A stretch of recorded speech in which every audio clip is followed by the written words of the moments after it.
Hey there! In this video, we're going to talk about a little bit more about piecewise functions, and then we're going to talk about odd and even functions and increasing and decreasing intervals for a function. So I'm going to use this graph to talk about the increasing and decreasing part.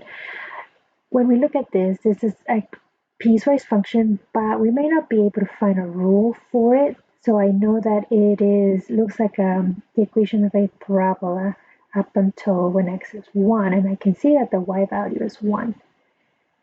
Or 2, sorry. The x value is 1, the y value is 2. And then looks like it's constant throughout until you get to x equals 9, and then it switches functions, but I can't really determine a lot of the pieces. We can determine this one, right? This is the line y equals 2 from, and so that happens when x is 1 all the way until x is 9. Now, but we don't know what this is. It could be, so at 9 is 3, when x is 9, y is 3. But then notice that we don't have any other, like on the crosshairs, to determine the value. So I'm going to guess it's the square root function, but I really need to know. I guess it looks like 16 gives us 4. So this is looking like y equals the square root of x, just based on the values. But this parabola, I really can't tell just by looking at it. We can, and in the next videos, we're going to talk about how to find the equation of a parabola. I do have 3 points. This is the point 1, 2. Looks like, well, I can't really tell what the vertex of this is without having the function already. I do have the y-intercept, 0, 1. If I could find another point, right, a parabola is defined by 3 points. It looks like over here, I can identify that crosshair, and that appears to be -1. So this will be the point -1, 6. So with those 3 points, -1, 6, 0, 1, and 1, 2, especially because I have the y-intercept, I can find the equation of that parabola. So I would be able to find the rule for this piecewise function, and so we'll do that in the next few videos. How do I find the equations for a parabola given 3 points? All right, so from this function, this is f of x, and I can find values of it. We just found some values. But if I ask you, where is the function increasing? So I would ask a question something like, determine the intervals where the function is increasing and decreasing.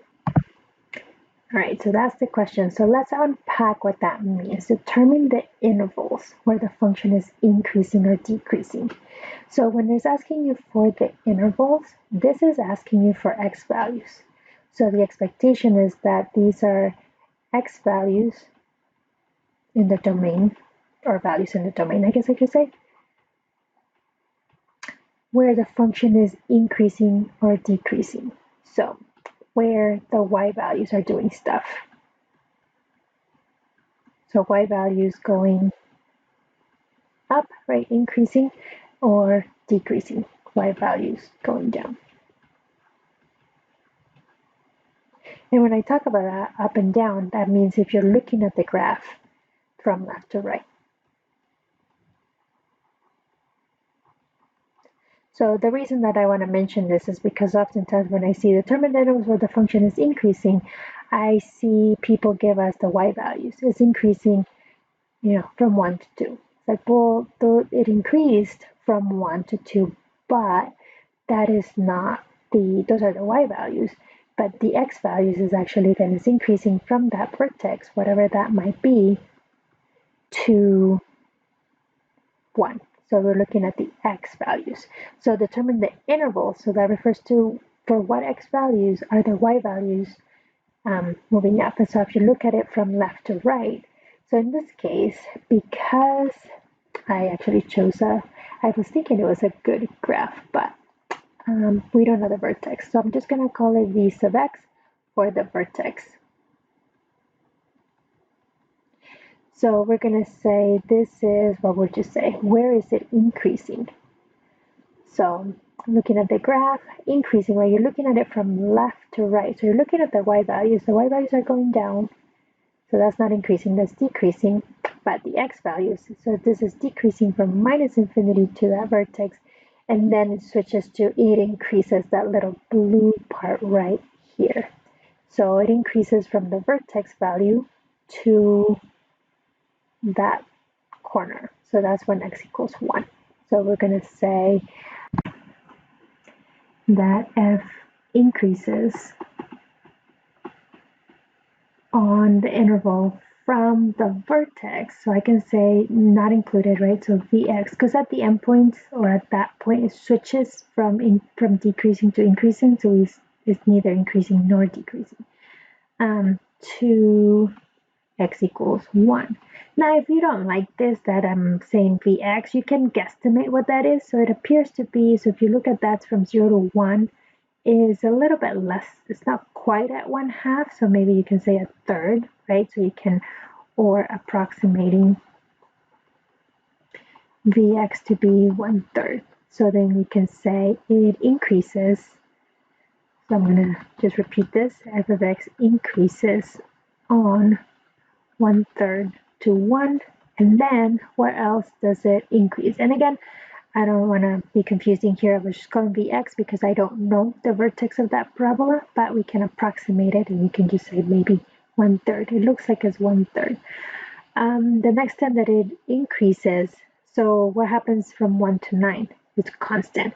So then we're going to go, okay, then here it starts to increase again. So that's from 9 all the way to, since the arrow is there, means it goes on to infinity.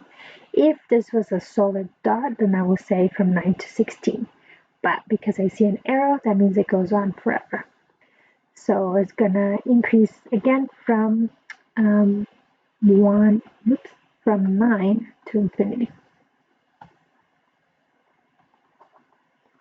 So those are the intervals, right? The x values where the y values are increasing. And then we can say f of x then decreases. Where does it decrease? On what intervals? On what x values? So for what range of x values are the y values going down as you look at it from left to right? So from left to right, I see that this is the y values are decreasing along this parabola. So because the arrow is there, that means right from infinity. So the x values, right? So I'm looking over here at the x values. So -1, -2, -3, -4, -5. This arrow for y values is going to continue, which means it continues also on the x. So we're going to say from x negative infinity all the way to that vertex. We don't know what the value is. We are guesstimating that is 1/3. So I'm going to say this decreases on the x values, right? Minus infinity to 1/3, that vertex estimate.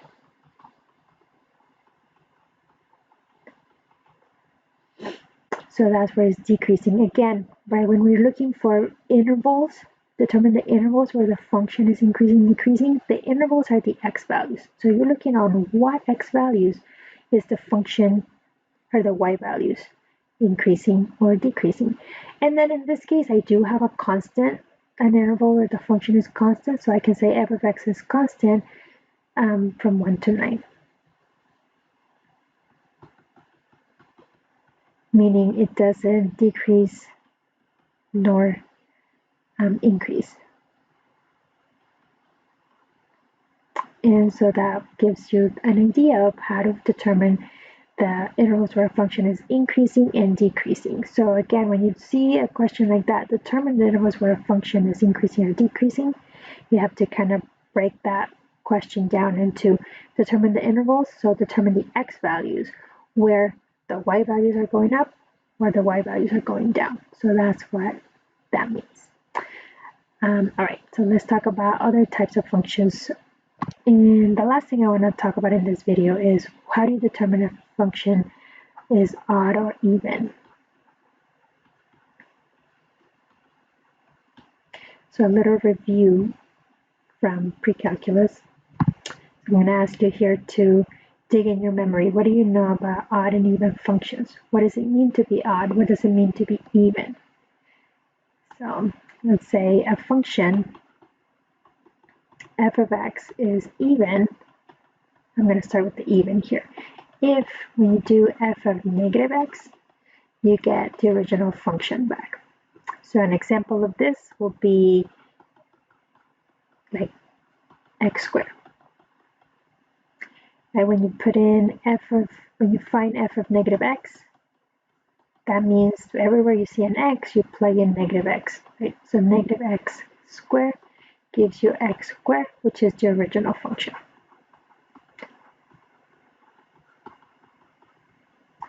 So another example of an even function would be something like, say f of x equals 2x to the 6 minus, say, 5x squared.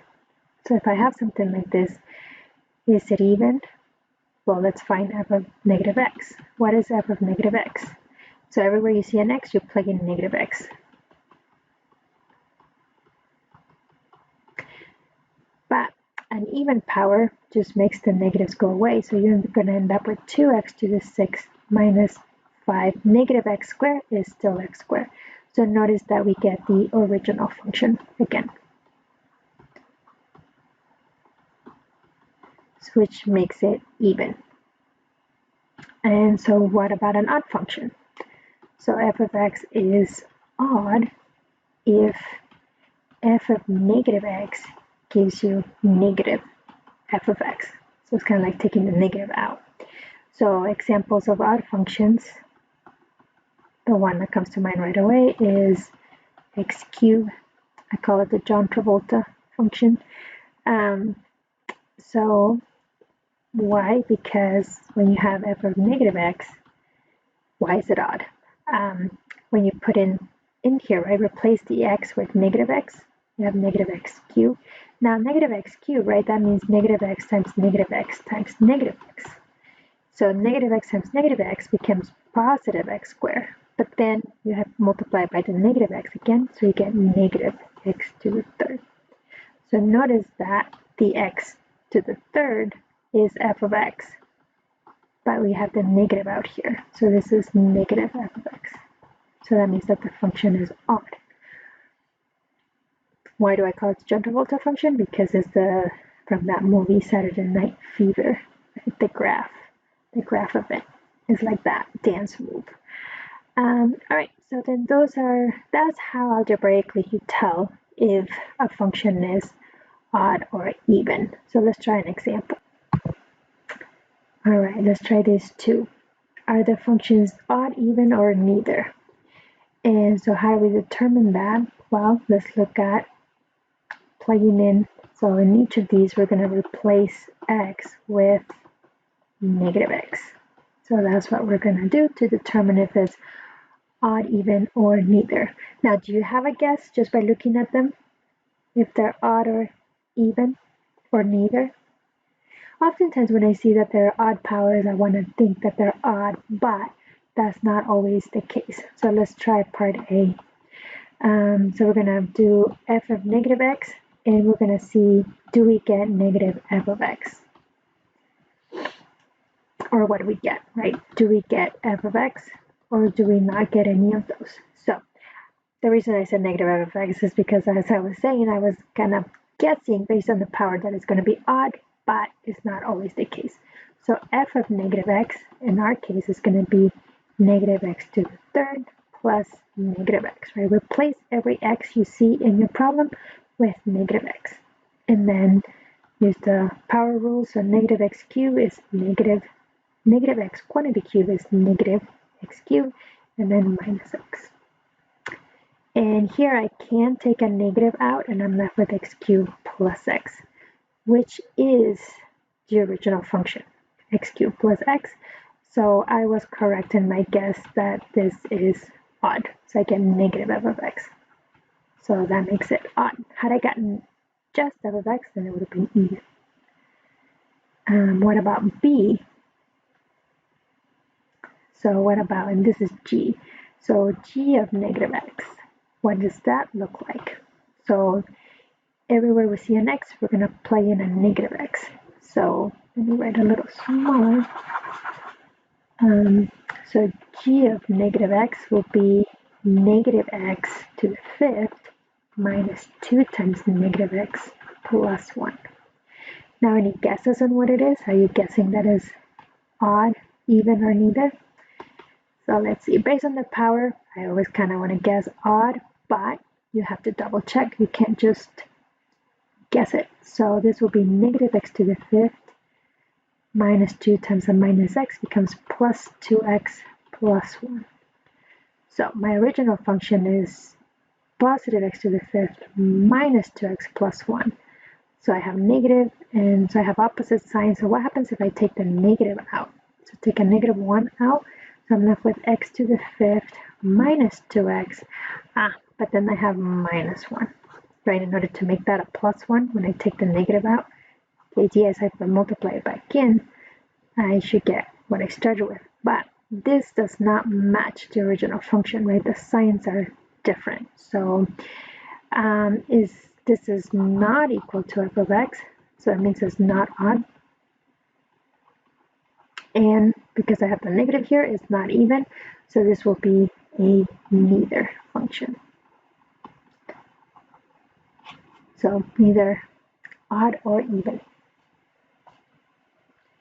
Okay, so that hopefully that helps with the review of functions. We've done all kinds of things: odd, even, increasing, decreasing. We graph piecewise functions, and that this is the last video for our review of functions. The next video, we're going to talk about the essential functions. So we're going to break functions into their different types. So linear functions, quadratic, polynomial, rational functions, trig functions, exponential functions, logarithmic functions, and radical functions. So will be lots to talk about in there. So email me if you have any questions.